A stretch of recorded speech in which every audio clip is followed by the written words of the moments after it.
네, 하나님 말씀 같이 보도록 하겠습니다. 마가복음 9장 1절부터 8절까지 말씀입니다. 또 그들에게 이르시되 내가 진실로 너에게 이르노니 여기 서 있는 사람 중에는 죽기 전에 하나님의 나라가 권능으로 임하는 것을 볼 자들도 있느니라 하시니라. 엿새 후에 예수께서 베드로와 야고보와 요한을 데리시고 따로 높은 산에 올라가셨더니 그들 앞에서 변형되사 그 옷이 광채가 나며 세상에서 빨래하는 자가 그렇게 희게 할 수 없을 만큼 매우 희어졌더라. 이 엘리야가 모세와 함께 그들에게 나타나 예수와 더불어 말하거늘 베드로가 예수께 고하되 라비여 우리가 여기 있는 것이 좋사오니 우리가 초막 셋을 짓되 하나는 주를 위하여 하나는 모세를 위하여 하나는 엘리야를 위하여 하사이다 하니 이는 그들이 몹시 무서워하므로 그가 무슨 말을 할지 알지 못함이더라. 마침 구름이 와서 그들을 덮음에 구름 속에서 소리가 나되 이는 내 사랑하는 아들이니 너희는 그의 말을 들으라 하는지라. 문득 둘러보니 아무도 보이지 아니하고 오직 예수와 자기들 뿐이었더라. 아멘. 아멘. 세상의 욕망을 따르게 되잖아요. 그러면 십자가의 고난은 없습니다. 그런데 장차 부끄러움을 면할 수는 없습니다. 우리는 세상에서 인정을 받고 추구하는 인생이 아니라 하나님의 인정을 구하는 삶이고 하나님의 나라의 시민이라는 사실을 성경은 계속해서 얘기합니다. 여러분 이 세대의 관점으로 보면 십자가는요 참 미련한 길이고요 또 망하는 길처럼 보입니다. 그런데 영생의 관점으로 한번 본다면 십자가는 진정한 승리의 길이고 하나님의 능력의 길이라는 사실을 성경은 계속해서 우리에게 증언합니다. 그런 다음에 오늘 주님께서 그 말씀을 하시고 난 후에 오늘 본문에서 다음과 같이 말씀하십니다. 우리 한번 볼까요? 마가복음 9장 1절입니다. 또 그들에게 이르시되 내가 진실로 너에게 이르노니 여기 서 있는 사람 중에는 죽기 전에 하나님의 나라가 권능으로 임하는 것을 볼 자들도 있느니라 하시니라. 아멘. 아멘. 주님은 여기 서 있는 사람 중에 특별히 죽기 전에 하나님의 권능으로 임하는 것을 볼 자가 있느니라 라고 분명히 말씀하셨거든요. 예수님의 재림을 믿고 살아가는 우리 그리스도인들을 향해서 특별히 세상 사람들이 가장 많이 공격하는 구절이 바로 이 구절입니다. 그들은요, 이 구절이 예수님의 재림을 뜻하는 것이라고 생각합니다.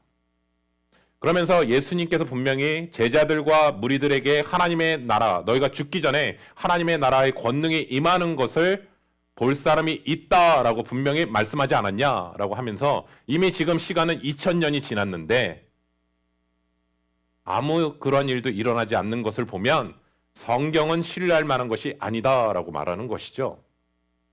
그런데 이러한 주장은요, 단지 믿지 않는 사람들만 말하는 게 아니라 심지어 몇 년 전에 카톨릭 교황도요, 이런 얘기를 합니다.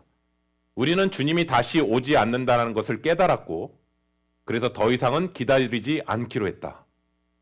그렇게 말하면서 그 다음 뭐라고 했냐면, 예수님이 그날 술을 좀 많이 마셨었던 탓에 실언을 하는 것이지 그런 의미로 말씀하신 것은 아니다라고 하면서 공식 발표를 합니다. 그런데 사랑하는 성도 여러분, 성경에 유심히 보시면 초림에 대한 부분보다 재림에 대한 부분들이 훨씬 더 성경에 많이 기록되어 있고요. 예수님은 분명히 다시 오시겠다라고 말씀하셨는데 만약에 우리가 그 약속을 믿지 않는다면 예수님을 믿지 않는 것입니다. 제가 이렇게까지 하는 이유는 야고보서 2장 10절에요. 야고보 사도가 이렇게 얘기합니다. 누구든지 온 율법을 다 지키고도 그 하나를 범하면 모두 범한 자가 된다. 마찬가지로 예수님을 믿는다고 하면서 예수님이 심판의 주요 만왕의 왕으로 오셔서 우리를 다시 심판하실 거라는 그 약속의 말씀을 믿지 않는다면 우리는 예수님을 믿지 않는 사람이라는 것이죠. 그렇기 때문에 누가복음 18장 8절에 예수님이 이렇게 얘기하십니다. 인자가 올 때 세상에서 믿음을 보겠느냐라고 얘기하십니다. 그렇다면 오늘 본문에서 특별히 여기 있는 사람들 중에 죽기 전에 하나님의 영광, 하나님의 나라가 임하는 것을 볼 자가 있느니라라는 이 말씀은 과연 어떤 의미일까라는 그 부분이 저는 마가복음 9장 1절을 통해서 던져지는 질문이라고 생각합니다. 그것은 무엇이냐면 첫 번째는요. 재림이 아닌 부활 승천 사건을 의미한다라는 사실입니다. 우리 말씀 볼까요? 로마서 14장 17절부터 23절입니다. 하나님의 나라는 먹는 것과 마시는 것이 아니요 오직 성령 안에 있는 의와 평강과 희락이라. 이로써 그리스도를 섬기는 자는 하나님을 기쁘시게 하며 사람에게도 칭찬을 받느니라. 그러므로 우리가 화평의 일과 서로 덕을 세우는 일을 힘쓰나니 음식으로 말미암아 하나님의 사업을 무너지게 하지 말라. 만물이 다 깨끗하되 거리낌으로 먹는 사람에게는 악한 것이라. 고기도 먹지 아니하고 포도주도 마시지 아니하고 무엇이든지 내 형제로 거리끼게 하는 일을 아니함이 아름다우니라. 내게 있는 믿음을 하나님 앞에서 스스로 가지고 있으라. 자기가 옳다 하는 바로 자기를 정죄하지 아니하는 자는 복이 있도다. 의심하고 먹는 자는 정죄되었나니 이는 믿음을 따라하지 아니하였기 때문이라. 믿음을 따라하지 아니하는 것은 다 죄니라. 아멘. 아멘. 오늘 본문은요, 예수 그리스도의 십자가의 사건으로 말미암아 이제 복음의 시대가 열린 거거든요. 그런데 여전히 율법주의 신앙에 얽매여서 먹는 걸 가지고 서로 정죄하고 있는 교회 안의 유대인들, 그들을 향해서 책망하는 내용이에요. 바울은 믿음을 따라 하는 것은, 믿음을 따라 하지 않는 것은 다 죄다. 반면에 믿음을 따라 행하는 것은 죄가 아니다라고 얘기하는 거예요. 그래서 제가 전에 말씀드렸던 것처럼 자기를 부인하고 자기 십자가를 지고 예수 그리스도를 따른다라는 것은 죽으나 사나 주를 위한 것이고 우리가 먹고 마시나 주의 영광을 위해 살아가는 것이다 라고 분명히 말씀하고 있거든요. 이처럼 믿음으로 사는 것, 그것이 바로 하나님 앞에 영광 돌리는 삶이고 믿음으로 살지 않는 것이 바로 죄다라고 지금 사도 바울이 얘기하는 거예요. 그런데 17절에 뭐라고 얘기하냐면 하나님의 나라에 대한 정의를 해요. 하나님의 나라에 대한 뭐냐면 하나님의 나라는 먹고 마시는 것이 아니다라고 하면서 오직 성령 안에 의와 평강과 희락이다라고 분명히 얘기합니다. 그렇기 때문에 언제 성령님께서 강림하셨는지 우리는 알잖아요. 예수 그리스도께서 십자가에 달려 죽으시고 3일 만에 부활하시고 다시 승천하시고 난 후에 성령께서 큰 권능으로 오순절에 임하게 된 사건이잖아요. 그렇기 때문에 주님은 제자들에게 내가 아버지께로 가야지 성령께서 오신다라는 점을 말씀하셨고 그 성령께서 오시면 너희와 영원토록 함께 계실 것이고 그 성령님께서 모든 것을 가르치실 것이고 성령께서 내가 너희들에게 말한 것을 모든 것을 생각나게 하실 것이라고 분명히 말씀하셨거든요. 그렇기 때문에 성경에 비추어 보게 되면 성령이 임하신 사건이 바로 하나님의 나라가 임한 사건이라는 것을 성경은 증언하고 있다는 것이죠. 따라서 예수님께서 마가복음 9장 1절에서 말씀하신 것은 너희가 죽기 전에 하나님의 나라가 권능이 임하는 것을 볼 자가 있다라고 말씀하셨던 사건은 오순절 다락방 사건을 통해서 직접 성령이 임하는 사건을 볼 자들이 이들 안에 있다라는 예수님의 말씀이고 성령을 통해서 믿게 될 사람들이 있다라는 의미라는 것이죠. 두 번째는요. 예수님이 이 말씀을 하신 후에 12제자 중에서도 특별히 가장 아끼시는 제자 3명 있잖아요. 베드로, 야고보, 요한을 데리고 높은 산에 데리고 가시면서 하나님의 나라에 대한 샘플을 보여주시는데 이것이 말씀한 것처럼 그리스도에게 속한 하나님의 나라와 권능을 맛보게 해주신 사건인 것이죠. 세 번째는요. 사도 요한은 요한계시록 21장에 보시면 세상을 덮고 있었던 장막이 잠시 거쳐지게 되고 자신이 볼 수 있는 물리적 세계를 넘어서 하늘의 세계를 영원한 세계를 잠시나마 보게 되거든요. 그때 이렇게 표현합니다. 성령이 사도 요한을 데리고 크고 높은 산으로 데리고 가사 하늘로부터 내려오는 거룩한 예루살렘 성을 보여주시면서 사도 요한이 이렇게 표현합니다. 그 성에는 하나님의 영광이 있고 그 빛은 지극히 귀한 보석과 같이 수정과 같이 빛나더라라고 표현하고 있거든요. 오늘 본문에서 펼쳐지는 사건의 제목을 우리는 많이 들었습니다. 변화산 사건이라고 얘기합니다. 혹은 그리스도의 변용이라는 단어를 사용합니다. 변용이라는 뜻은 이겁니다. 사물의 모습이나 형태가 바뀐 것을 의미할 때 변용이라는 단어를 사용하거든요. 우리 한번 이제 본문으로 들어가 보도록 하겠습니다. 마가복음 9장 2절부터 6절입니다. 엿새 후에 예수께서 베드로와 야고보와 요한을 데리시고 따로 높은 산에 올라가셨더니 그들 앞에서 변형되사 그 옷이 광채가 나며 세상에서 빨래하는 자가 그렇게 희게할 수 없을 만큼 매우 희어졌더라. 이에 엘리야가 모세와 함께 그들에게 나타나 예수와 더불어 말하거늘 베드로가 예수께 고하되 랍비여 우리가 여기 있는 것이 좋사오니 우리가 초막 셋을 짓되 하나는 주를 위하여 하나는 모세를 위하여 하나는 엘리야를 위하여 하사하나이다 하니 이는 그들이 몹시 무서워하므로 그가 무슨 말을 할지 알지 못함이더라. 아멘. 아멘. 우리가 성경을 보시면 엿새 후에 예수님께서 베드로, 야고보, 요한을 데리고 높은 산에 올라가시고 변형되셨다라고 성경은 얘기하고 있잖아요. 여러분 예수님께서 전에도요. 마가복음에 보시면 이 3인방을 데리고 가신 장소가 있어요.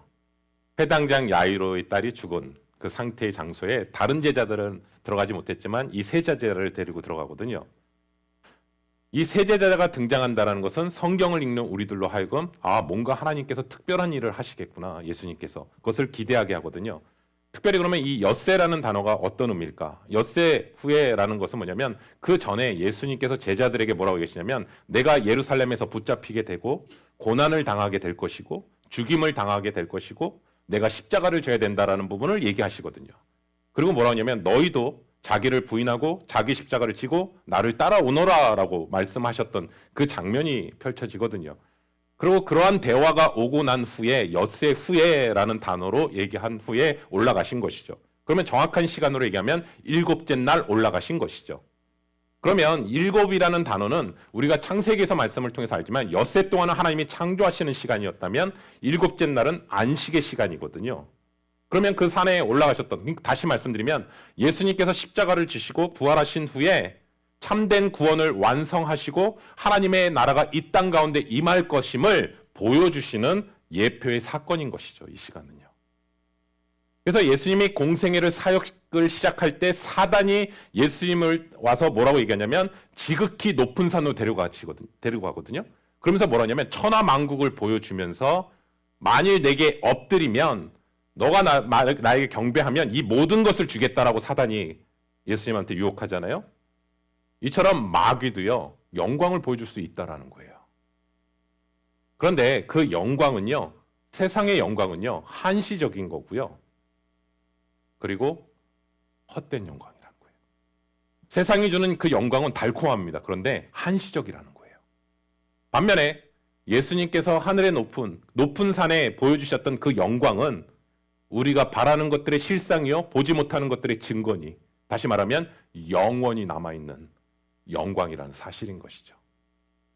마가복음에서는 왜 예수님께서 이 세 제자를 데리고 산에 올라가셨는지에 대한 이유가 나와 있지 않지만 이 사건은 공관복음에 다 나와 있거든요. 마태복음에도 나와 있고 누가복음. 근데 특별히 누가복음에서는 왜 올라갔는지 나와요. 뭐라고 했냐면 기도하시러 올라갔다라고 표현해요. 그리고 기도하시는 중에 용모가 변하게 되고 옷이 광채가 나는 일이 일어났다라고 누가복음 9장에서 다음과 같이 기록합니다. 볼까요? 아닙니다. 올라가서 변양되고 나왔던 그 사건은 제가 여기 말씀을 묵상하다가 여러분 출애굽기 사건이랑 연결된다는 생각 들지 않으셨나요? 왜냐하면 용모가 변하고 옷이 광채가 났던 사건은 출애굽한 모세가요. 하나님의 산에 올라갔던 장면이랑 연결돼요. 그게 바로 출애굽기 24장에 나옵니다. 볼까요? 출애굽기 24장 16절입니다. 여호와의 영광이 시내 산 위에 머무르고 구름이 엿새 동안 산을 가리더니 일곱째 날에 여호와께서 구름 가운데서 모세를 부르시니라. 아멘. 아멘. 이때도 하나님은 6일이 지난 후에 일곱째 날에 하나님이 모세를 부르시게 됩니다. 그리고 모세가 올라가는 가운데서 40일 동안 금식 기도를 하게 되죠. 금식 기도 가운데서 하나님께서 십계명을 주십니다. 그래서 그 십계명을 들고 내려오는 과정 속에서 밑에서 금송아지를 하면서 우상 숭배하는 장면에 모세가 분노를 하게 되고 십계명을 던지게 되죠. 그것을 깨트리고 난 후에 다시 올라가서 40일 동안 또다시 금식하는 가운데서 십계명을 받게 되죠. 그때 내려왔을 때 어떤 일이 벌어지냐면 모세의 얼굴이 빛났다라고 하면서 사람들이 두려워했다라고 표현합니다. 어느 정도 빛났을까? 그런 상상을 해보게 됩니다. 근데 그 빛이요 두려웠다라고 얘기합니다. 제가 그 사람 얼굴 중에 빛났다라는 단어를 이렇게 경험해 본 적이 있어요. 우리 남편분들이 아내분들 봤을 때 빛나서 결혼하신 거잖아요. 그렇죠? 다른 데는 다 흑암이고 내가 사랑하는 여인만 빛이 난 거잖아요. 근데 제가 언제 경험했냐면 아내랑 연애할 때 예술의 전당에 한번 갔었거든요. 정트리오 공연이 있어서요. 그래서 제가 음악회를 딱 초대권을 사서 갔죠. 근데 이제 끝나고 났더니 막 사람들이 난리가 난 거예요. 막 사진 찍고, 그때 당시 핸드폰 이게 접는 거였는데 막 찍고 난리가 나면서 뭐 그러지? 라고 했더니 세상에 이영애 씨가 있는 거예요. 근데 저녁 공연이 끝나고 난데 탤런트 이영애 씨가 있는데요. 빛이 나요. 얼굴 진짜 하얗고요. 딱 빛이 나요. 근데 그 옆에 또 한 명의 흰옷 입은 사람이 있었어요. 앙드레기며. 네, 흰옷과 얼굴과. 근데 앙드레기면 얼굴은 흑암이고요. 옷만 흰색이고 이영애 씨는 이렇게 하는 거예요. 그래서 근데 저도 본능적으로 핸드폰을 딱 들고 찍고 있는 거예요. 그랬을 때 제 옆에 아내는 얼굴이 흑암으로 변하고 있는, 그러면서 이렇게 돌렸죠. 그래서 그 사람의 얼굴도 빛이 난다라고 하지만 오늘 성경에서 비유하는 그 빛은 그 빛이 아니겠죠, 당연히요. 그런데 특별히 예수님은 얼굴뿐만 아니라 옷에서도 광채가 났다라는 단어를 표현하고 있다라는 것이죠. 왜 옷이라는 단어가 중요하냐면 성경에서 옷은요, 신분을 의미합니다. 신분이요. 그러니까 예수님이 입으신 그 옷에서 빛이 나고 순결했다라는 뜻은 뭐냐면 그분은 하나님께서 보내신 참 메시아이심을 얘기하는 거고, 그리고 세상에 영광스러운 하나님의 아들이심을, 왕이심을 보여준 사건을 얘기하는 것이죠. 우리가 그 히브리서에 보시면 계속 선지자를 비교해요, 예수님이랑. 그렇죠? 근데 여기서 모세 얼굴에서 광채가 났다 그러면 모세를 떠올릴 거라는 거예요. 그런데 예수님은 얼굴뿐만 아니라 옷에서도 광채가 났다라는 것을 통해서 모세와는 완전 다른 존재임을 얘기하는 것이죠. 이 사건을 통해서. 그리고 또 뭐라고 했냐면 엘리야와 모세와 예수님이 대화를 하고 있었다라고 장면해요. 근데 마가복음 우리가 지금 읽었을 때는 그럼 무슨 대화를 했지? 라는 그 질문이 생기는데 내용이 없어요. 그런데 누가복음에서는 무슨 내용을 얘기하고 있는지도 나와요. 우리 한번 볼까요? 누가복음 9장 29절부터 33절입니다. 기도하실 때 용모가 변화되고 그 옷이 휘어져 광채가 나더라. 문득 두 사람이 예수와 함께 말하니 이는 모세와 엘리야라. 영광 중에 나타나서 장차 예수께서 예루살렘에서 별세하실 것을 말할세. 베드로와 및 함께 있는 자들이 깊이 졸다가 온전히 깨어나 예수의 영광과 및 함께 선 두 사람을 보더니 두 사람이 떠날 때에 베드로가 예수께 여짜오되 주여 우리가 여기 있는 것이 좋사오니 우리가 초막 셋을 짓되 하나는 주를 위하여 하나는 모세를 위하여 하나는 엘리야를 위하여 하사하나이다 하되 자기가 하는 말을 자기도 알지 못하더라. 아멘. 아멘. 여기에 보시면 이 두 사람은요, 영광 중에 예수님께 나타나서 장차 예수님께서 어떻게 예루살렘에서 고난을 당하시고 십자가의 죽음을 당하실 거라는 그 부분들에 대해서 예수님과 대화하고 있다라고 얘기하고 있어요. 그런데 31절에 보시면 특별히 뭐라고 하냐면 예루살렘에서 별세하실 것을 말할세라고 하고 있어요. 별세하실 것을 말할 때 여기서 별세라는 단어는 헬라어로 단어면 엑소도스라는 단어입니다. 그러면 엑소도스라는 단어가 출애굽기의 이름이잖아요. 떠나다, 버리다, 나가다라는 뜻이거든요. 그러니까 마치 하나님께서 10가지 재앙을 통해서 애굽을 심판하신 거거든요. 왜 10가지 재앙입니까? 10가지 신, 그들이 믿고 있는 신을 다 처절하게 다 깨부신 거거든요. 그리고 나서 모세를 통해서 이스라엘 백성들을 출애굽하는 사건이 펼쳐지고 있다면 오늘 예수 그리스도께서는 십자가의 사건을 통해서 사단의 권세로부터 눌려있는 그것을 심판하시고, 그리고 주를 믿는 그리스도인들을 출세상으로부터 하나님의 나라로 옮겨지는 사건임을 얘기하고 있는 것이죠.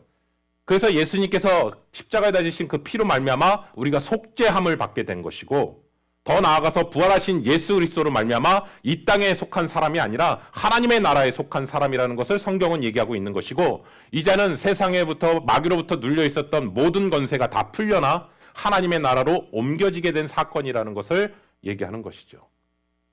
또한 이것은 우리에게 있어서 사후세계, 우리 죽음 이후의 세계가 있다라는 것을 강력하게 증거한 사건이죠. 왜냐하면 여기서 모세와 엘리야는요, 예수님 당시 시대만 기준으로 해도 모세는 1500년 전의 사람이에요. 그리고 엘리야는 900년 전의 사람이에요. 그러면 이 사람들이 지금 변화상에서 예수님과 대화를 하고 있다라는 그 사실은 시대를 초월해서 그들의 육체의 죽음과 상관없이 여전히 살아있음을 증거하는 사건인 것이죠.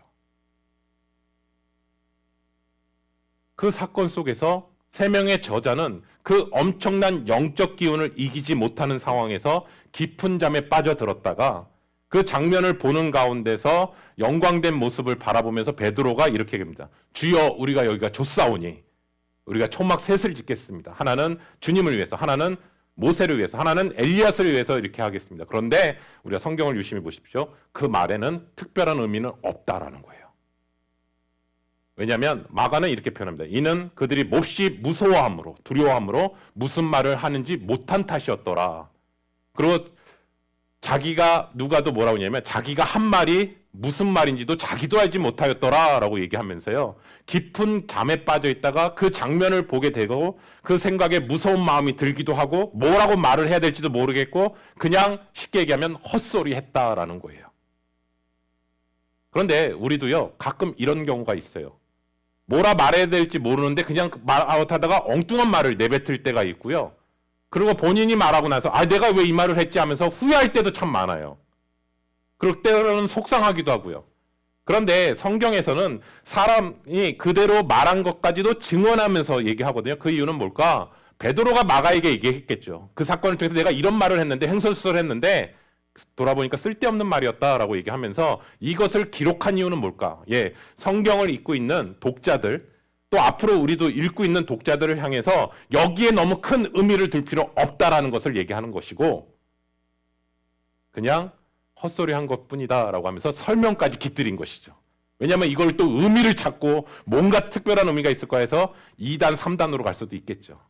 근데 아니라는 거예요. 그래서 저는 성경을 읽을 때요, 성경에서 말하는 부분까지만 가시면 돼요. 아멘이시죠? 그 이상을 자꾸 우리가 하다 보면 잘못 가게 돼요.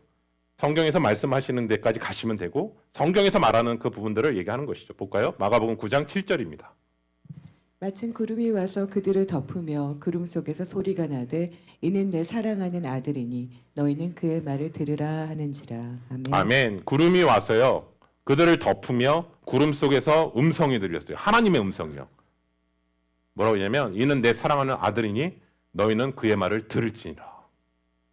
여러분, 이 사건도 예수님께서 세례를 받으실 때 하늘에서 음성이 들리죠. 이는 내 사랑하는 아들이니 내가 기뻐하는 자다. 이 음성은 주님을 향해서 주셨던 하늘의 음성이었다면 지금의 이 음성은요, 이는 내 사랑하는 아들이니 너희는 그의 말을 들을지니라, 제자들에게 하신 음성이에요. 여러분, 어떤 분들은 이렇게 하시는 분도 있어요. 나는 하나님 음성 들었으면 좋겠습니다. 하나님 나한테 좀 직접 좀 말씀하셨으면 좋겠습니다. 근데 성경에서 하나님의 말씀이 직접적인 음성을 얘기할 때는요, 순교할 때예요. 사도 바울한테도 그 가는 장면 속에서 너가 이렇게 핍박을 당하게 됐고 너가 이렇게 죽게 될, 그 구체적인 순교할 때 얘기하시는 거예요. 그래서 이러면 아마 그 기도가 바뀌실 것 같아요. 그런데 여기서 들으라라는 단어가 쉐마라는 단어거든요. 쉐마. 이스라엘에 들으라, 쉐마. 그 뜻은 뭐냐면 신약에서는 이렇게 표현합니다. 성령께서 교회에 있는 교회들에게 귀 있는 자는 들을지어다. 그래서 요한계시록에서는 귀 있는 자는 들을지어다. 교회들을 향해서 얘기하시거든요. 그러면 이 쉐마의 내용이 뭐냐? 첫 번째는 하나님만이 참 유일하신 하나님이다. 두 번째는요, 우리가 온 마음과 뜻을 다하여 목숨을 다하여 주 너의 하나님을 사랑하라. 세 번째는요, 우리의 다음 세대에게 꼭 가르쳐야 될 이 하나님이다. 그래서 이스라엘은 지금도 이 세 가지를 꼭 붙들고 있어요. 너무 귀한 고백이에요, 사실은. 하나님만이 유일하신 하나님이다. 너의 마음과 뜻과 목숨을 다하여 주 너의 하나님을 사랑하라. 세 번째는 다음 세대 아이들에게 그러한 하나님을 꼭 가르쳐야 한다. 이게 쉐마입니다. 그런데 오늘 들으라라고 하나님께서 말씀하셨을 때 하나님의 나라는 예수님의 말씀을 듣는 것이다. 두 번째는 그 말씀 앞에 믿음으로 순종하는 것이다. 그리고 세 번째는 그리스도와 함께 의로 통치하는 곳이다. 그게 바로 하나님의 나라다. 그런데 이 모든 것을 선행하기 전에 바로 앞에 예수님이 하셨던 말씀, 그 말씀을 다시 한번 하나님이 컨펌하신 거잖아요. 그럼 그 말씀이 뭔가? 예수님이 고난을 당하시고 죽임을 당해야 된다라는 사실, 그 주님이 걸어가신 그 고난의 길을 너희도 가야 한다라는 거예요. 그래서 사도 바울은 사도행전 14장 22절에 이렇게 얘기하더라고요. 우리가 하나님의 나라에 들어가려거든 많은 환난을 겪어야 할 것이다. 데살로니가후서에서는 다음과 같이 얘기합니다. 볼까요? 데살로니가후서 1장 3절부터 5절입니다. 형제들아 우리가 너희를 위하여 항상 하나님께 감사할지니 이것이 당연함은 너희의 믿음이 더욱 자라고 너희가 다 각기 서로 사랑함이 풍성함이니 그러므로 너희가 견디고 있는 모든 박해와 환난 중에서 너의 인내와 믿음으로 말미암아 하나님의 여러 교회에서 우리가 친히 자랑하노라. 이는 하나님의 공의로운 심판의 표요 너희로 하여금 하나님의 나라에 합당한 자로 여김을 받게 하려 함이니 그 나라를 위하여 너희가 또한 고난을 받느니라. 아멘. 아멘. 사랑하는 성도 여러분, 우리가 주를 위해 고난을 받는 것을 두려워하지 않는 저와 여러분이 되시기를 예수 그리스도의 이름으로 축원합니다. 여러분, 주님과 제자들의 십자가 가는 길에 있어서 왜 변화산 사건이 있었을까? 예, 주님은 그것을 얘기하신 것 같아요. 하나님의 영광을 본다면 너희가 이 고난의 길을 걸어갈 수 있어. 그리고 그 마음을 주님께서 제자들에게 보여주신 사건이라고 생각합니다.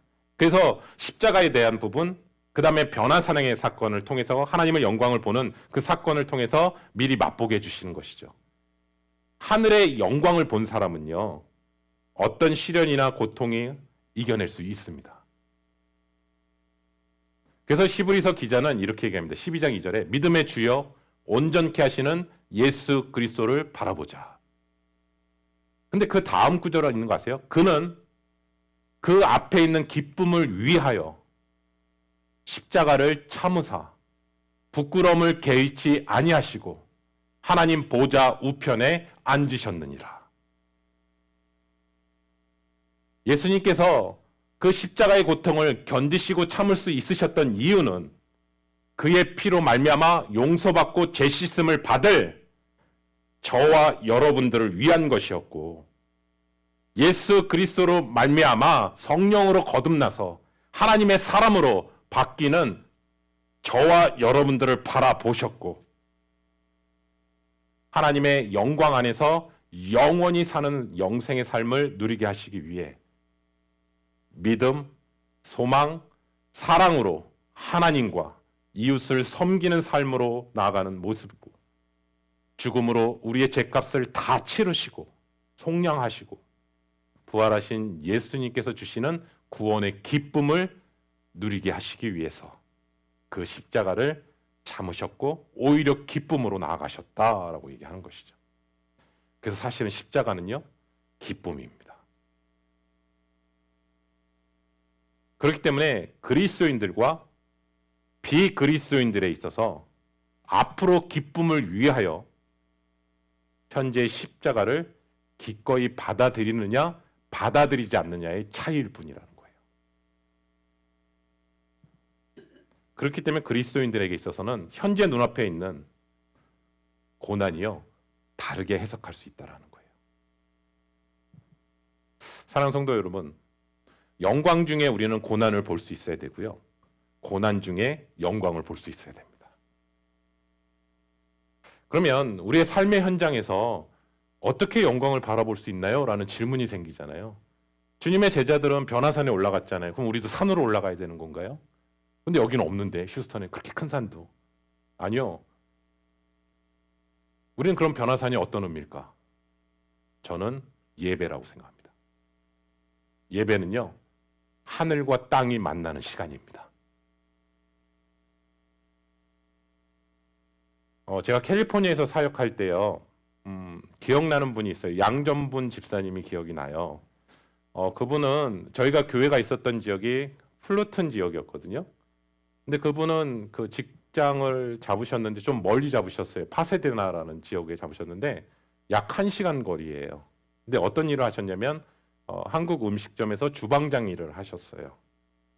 근데 주일날도 가게를 오픈해서 할 수밖에 없어요. 본인은 쉬고 싶지만 아무래도 주방장이니까 쉴 수도 없으시고, 그래서 집에서 저희가 일부 예배가 드리고 가셔야 되는데 일부 예배에 오셔서 20분 찬양을 위해서 오시는 거예요.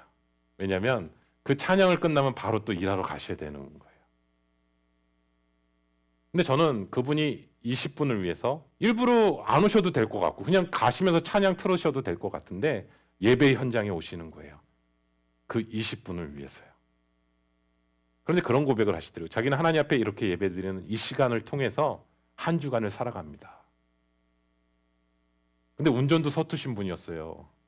그래서 제가 항상 그분이 갈 때마다 기도를 더 많이 했어요. 왜냐하면 하나님 안전하게 운전대를 지켜주시라고.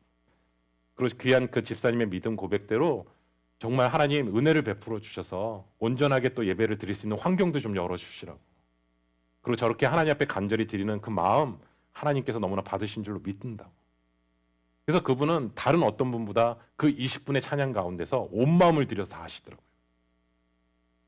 그게 저는 예배라고 생각하거든요.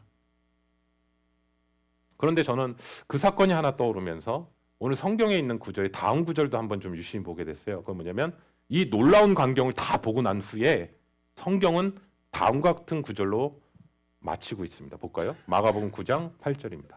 문득 둘러보니 아무도 보이지 아니하고 오직 예수와 자기들 뿐이었더라. 아멘. 아멘. 여러분 이거 엄청난 사건 아닌가요? 이 변화산에서 경험했던 이 영광의 사건은 엄청난 사건 아닌가요? 그런데 주님을 체험하고 모세와 엘리야도 보게 되고 그들이 입술을 통해서 어떤 일들이 펼쳐진 것도 다 듣게 되고 그 사건을 통해서 하는데 갑자기요 모든 게 사라져 버려요. 모든 게 갑자기 순간적으로 사라져 버려요. 그리고 뭐라고 하냐면 성경은 뭐냐면 예수만 보이더라.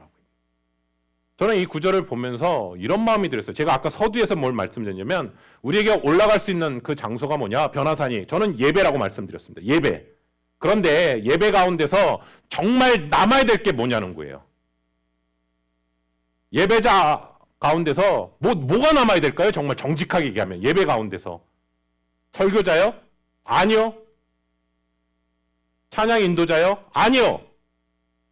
대표 기도자요? 아니요. 예배 순서 가운데 남아야 될 거예요? 아니요. 정말 예배에 대한 진짜 축복은요.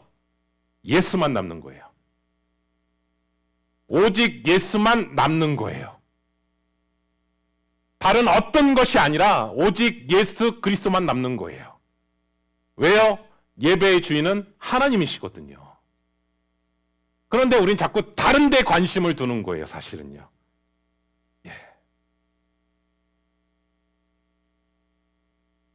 우리를 정말 구원하실 분은 주님이세요. 주님만 영원하십니다. 주님만 영원하세요. 그러니까 다른 어떤 게 아니에요. 모세도 아니고요. 엘리야도 아니고요. 그들이 어떤 말을 한 것도 중요한 게 아니고요. 주님만 남는 거예요. 이 자리에 오시는 과정 속에 한번 돌아보셨으면 좋겠어요. 내가 왜 하나님 앞에 예배를 드리지? 내가 인도자니까 내가 하나님 앞에 늘 드려야 되니까 그 마음도 너무 귀해요. 그런데 진짜 중요한 것은요 예수만 남아야 돼요. 다른 게 보이시면 안 돼요. 사실은 주님만 보셔야 돼요. 그리고 주님만 남아야 돼요. 그래서 저는 그 말씀이 너무 많아요. 믿음의 주여 온전케 하시는 예수 그리스도를 바라보자. 그 마음이 오늘 가운데 회복되는 시간이 되길 소원합니다. 사도 바울이 이런 고백을 하잖아요. 배설물로 여겼다. 난 너무 아름다운 표현이라고 생각했어요. 그런데 가만히 들어보니까요. 사도 바울은요. 세상의 것들을 가지고 있었던 사람이에요. 학식도 있었고요. 시민권도 있었고요. 능력도 있었고요. 좋은 스승도 있었어요. 그런데 그 고백이더라고요. 이제는 그런 것들을 나는 의지하지 않겠다라는 거예요. 없어서 의지하지 않는 게 아니라 그게 있음에도 불구하고 나는 의지하지 않겠다라는 거예요. 그리고 예수 그리스도의 십자가만 자랑하겠다. 그리고 마지막 삶의 고백이 너무 멋져요. 내 안에 내 몸에 예수 그리스도의 흔적을 지녔노라. 와, 예수밖에 안 보인 사람입니다. 자신의 몸에도 예수 그리스도의 흔적밖에 없다고. 이런 고백이 오늘 이 자리 가운데서 저와 우리 귀한 성도님들 가운데서 정말 회복되고 고백되는 자리가 되기를 예수 그리스도 이름으로 축원합니다. 주의 영광이 이곳에 가득하게 임하여 주시고 주님만 바라보는 우리 귀한 형제사랑교회 성도님들 한 분 한 분으로 나아가시기를 예수 그리스도 이름으로 축원합니다. 기도하겠습니다. 사랑의 하나님, 주님만 바라보게 하여 주시옵소서. 다른 어떠한 것을 바라보는 것이 아니라 예수 그리스도만을 바라보며 나아갈 수 있는 우리 귀한 시간이 되게 도와주시옵소서. 우리의 시선이 세상을 향해 곁눈질하며 세상과 하나님과 양다리를 걸치며 우리의 신앙생활하고 있는 모습은 없는지, 여전히 자기를 부인하지 않고 자기 십자가를 지지 않고 여전히 자아대로 살아가고 있는 우리의 모습은 없는지 오늘 말씀 앞에 다시 한번 돌이키는 시간이 되게 도와주시고 십자가를 더욱더 바라보는 시간이 되게 도와주시고 사도 바울이 고백했던 것처럼 날마다 죽노라, 내 자아가 꿈틀거릴 때마다 십자가 앞에 못 박는 시간이 되게 도와주셔서 우리가 주님 앞에 섰을 때에 예수 그리스도의 흔적만 남겨지는 우리 귀한 시간이 되게 도와주시옵소서. 주님만 보기를 원합니다. 주님만 원합니다. 주님이 나의 전부이십니다. 이 믿음의 고백을 늘 잃어버리지 않게 하여 주시옵소서. 예수님의 이름으로 기도드립니다. 아멘.